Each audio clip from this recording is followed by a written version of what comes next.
हम्म। एक राज्य था, वहाँ पे राजा थे, उनकी प्रजा बहुत सुखी रहती थी। तो एक बाबा उनके दरवाजे आता था, तो जब भिक्षा देने कोई भी निकलता था उसको पैसे रुपए कुछ भी देते थे, तो बस एक ही बात कहता था कि औरत साथ में पैसा पास में। ठीक है। तो राजा बहुत दिन तक ये चीज़ सुनते रहे कि औरत साथ में पैसा पास में। तो एक दिन वजीर को बुलाया अपने, उन्होंने कहा कि ये इसका क्या मतलब है कि औरत साथ में पैसा पास में, और कोई आशीर्वाद नहीं देते हैं बाबा, बस खाली यही कह के चले जाते हैं। तो वजीर ने कहा कि ऐसा है सरकार कि हम लोग चलते हैं अपनी अपनी ससुराल, क्योंकि दोनों की बहुएं ससुर मैके में थी। तो उन्होंने कहा चलिए चलते हैं और देखते हैं क्या होता है। तो राजा ने कहा ठीक है, कल चलते हैं सुबह। तो दोनों तैयार हुए, ठीक है, कि अपनी अपनी ससुराल जाएंगे, अपनी अपनी पत्नियों को ले आएंगे मैके से। तो दोनों की ससुराल आगे पीछे थी, पहले राजा की थी, बाद में वजीर की थी। ठीक है। तो चलते रहे, थोड़ी दूर गए तो एक घना जंगल था, खूब घना जंगल। तो वजीर ने कहा कि सरकार ऐसा करते हैं कि इतना पैसा लेके नहीं चलते हैं, एक पेड़ के नीचे कुछ ले, तुम तो सो गए, एक पेड़ के नीचे कुछ पैसा गाड़ देते हैं, रख देते हैं, अब थोड़ा लेके चलते हैं। तो राजा ने कहा चलो अच्छी बात है, ले चल गाड़ दो। तो एक 3 पेड़ बराबर से बने थे, उसी के नीचे उन्होंने इतना पैसा खोद के गड्ढा गाड़ दिया कि जब लौटेंगे तो ले लेंगे पैसा। अब फिर भाई चलते गए, फिर राजा का ससुराल आ गया। राजा अपने ससुराल में रुके तो वजीर से कहने लगे, दोनों बहुत पक्के दोस्त थे, दोनों एक दूसरे के बिना रहते नहीं थे, वजीर और राजा। ठीक है। तो वजीर से राजा ने कहा कि आज तुम यहीं रुक जाओ, कल चले जाना। तो कहे अरे आप अपनी ससुराल आए हैं, रहिए, हम आगे निकल जाते हैं। तो कहे नहीं यार, बैठेंगे बातें आते करेंगे, तुम यहीं रुको। तो भाई वजीर रुक गए। खूब आओ भगत हुआ राजा साहब का, खूब अच्छा खाना बना, सब खिलाया गया, खूब आओ भगत। राजा तो राजा, तो वजीर का भी ये हुआ कि राजा के साथ उनके दोस्त भी आए हैं। तो भाई जब रात हुई तो राजा को अलग बेड रूम दिया गया, वजीर को अलग दिया गया। फिर वजीर भाई लेटे थे, उनको नींद नहीं पड़ रही थी, राजा थके थे, सो गए। जब राजा की जो रानी थी, वो जब रात का 12 बजा तो वो चुपचाप दरवाज़ा खोल के बाहर जाने लगी। वजीर ने देखा, उन्होंने कहा ये रानी कहाँ जा रही है इतनी रात में। तो वो पीछे रानी के चलने लगे। तो थोड़ी दूर जाके देखा तो एक कुटिया जैसी बनी थी, रानी उसी के अंदर घुस गई। अब वजीर झांक के देख रहे हैं कि इसके अंदर क्या है, रानी क्या करने गई। वहाँ एक बाबा बैठा था, खूब दाढ़ी मुच्छे रखे, खूब मोटा ताजा। तो वो गुस्सा हो गया रानी से, उसने कहा आज तुमको टाइम मिला है इतनी रात में आने का। रानी वहाँ रोज़ जाती थी रात में। तो उसने कहा कि आज मेरे पति देव आए हैं तो देर हो गई है।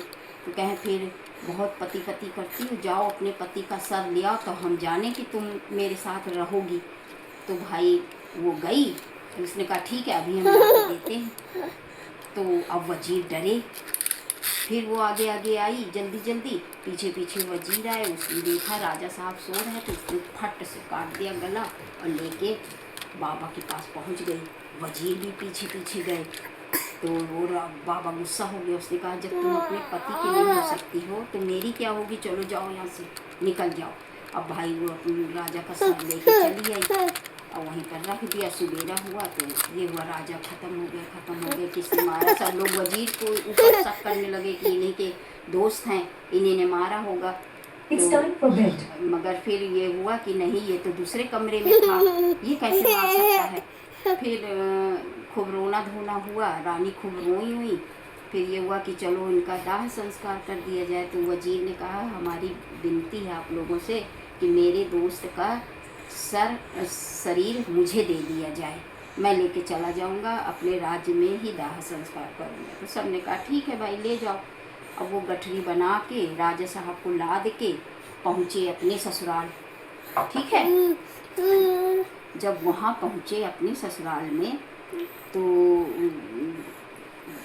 उनका भी खूब आव भगत हुआ। ये हुआ कि ये गठरी कायदे से रख दो, तो रख दी गई है उनके कमरे में। अब कोई क्या जाने इसमें क्या है। फिर जब रात हुई तो उनकी भी बीवी रात में निकली बाहर जाने के लिए 12 बजे। अब ये डरे कि अरे ये कैसे दोनों लोग साथ में जा रहे, ये भी वही तरह कर रहे। तो ये उसके पीछे पीछे गए, देखा तो वो भी एक कुटी में गई, वहाँ भी बाबा बैठे थे। तो उन्होंने कहा कि इतनी रात में आई तो कह रहे हम क्या बताएं, आज मेरे पति देव आए हैं गुरुजी, और एक दोस्त उनके आए हैं तो वो ख़त्म हो गए हैं, ये हैं। तो कहें अच्छा आज तुम्हारा आखिरी दिन है, तुम्हारा वरदान आज मांगने का दिन है, तुम मांगो आज तुमको क्या चाहिए। वो पूजा करती थी उनकी। तो उसने कहा ठीक है आज मेरे पति देव आए, हम पति से पूछ लेते हैं कि उनको कुछ चाहिए तो हम वही वरदान मांगेंगे। वो दौड़ी दौड़ी फिर अपने वजीर के पास आई, तो वजीर से पूछी कि आपको कुछ चाहिए, आज हमको वरदान मिलने वाला है। तो उन्होंने कहा ऐसी बात है तो तुम अपने गुरुजी से कहो कि मेरे दोस्त को जिंदा कर दे, ठीक है। तो उन्होंने कहा ठीक है जिंदा कर देंगे। उन्होंने कहा जाओ जल ले जाओ और सब बराबर से रख के जोड़ देना इसी में। तो कहने लगी कि ठीक है, जोड़ दिया, राजा साहब जिंदा हो गए। ठीक ठीक। तो फिर जब इसके बाद ये हुआ कि अब चलो अपनी भाई विदाई करा लो, तो राजा ने कहा हम तो नहीं ले जाएंगे अपनी दुल्हन को, तुम ले लो। तो भाई चले। अब राजा और वजीर दोनों साथ चले, मगर राजा रास्ता भटक गए, भूल गए जंगल में। वो दूसरी तरफ जो वहाँ पे 3-4 डाकू बैठे थे, तो उन्होंने राजा को पकड़ लिया। तो कहने लगे निकालो जो कुछ तुम्हारे पास। उनका मेरे पास कुछ नहीं है, तो कहें इसको मार दो, ये तो दे नहीं रहा है, इसका क्या करेंगे, इसको अपने गिरोह में शामिल करके।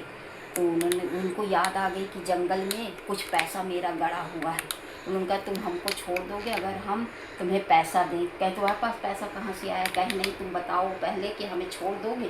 तो डाकू ने कहा ठीक है हम छोड़ देंगे तुम्हें, पैसा दो हमें। तो उन्हें याद आया कि पेड़ पे गाड़ा था, तो एक मारे घबराहट कि वो दूसरा पेड़ बताने के इसके नीचे खोदिए बहुत पैसा गड़ा है। वो खोदते गए कहीं पैसा नहीं मिला। उन्होंने तो दूसरे में गाड़ा था जहाँ 3 पेड़ थे ना। तो फिर मारने लगे सब लोग कि बेवकूफ़ बनाता है, इसके पास कहाँ पैसा है। तो कहे अरे मेरी बात तो सुनो, है मेरे पास पैसा, थोड़ा सा सोचने दो। तो एक बुढ़ा था, उसने कह रहा मारना तो है ही है, तो बैठा दो, सोच लेने दो उसको। तो सोचते फिर उन्हें याद आ गया। तो उन्होंने कहा हमको वहाँ ले चलो, वहाँ पैसा बड़ा है। फिर उन्होंने जैसे 3-4 फावड़ा मारा, खूब सारा पैसा मिल गया। भाई डाकू लोग खुश हो गए, उन्होंने राजा को छोड़ दिया, ठीक है।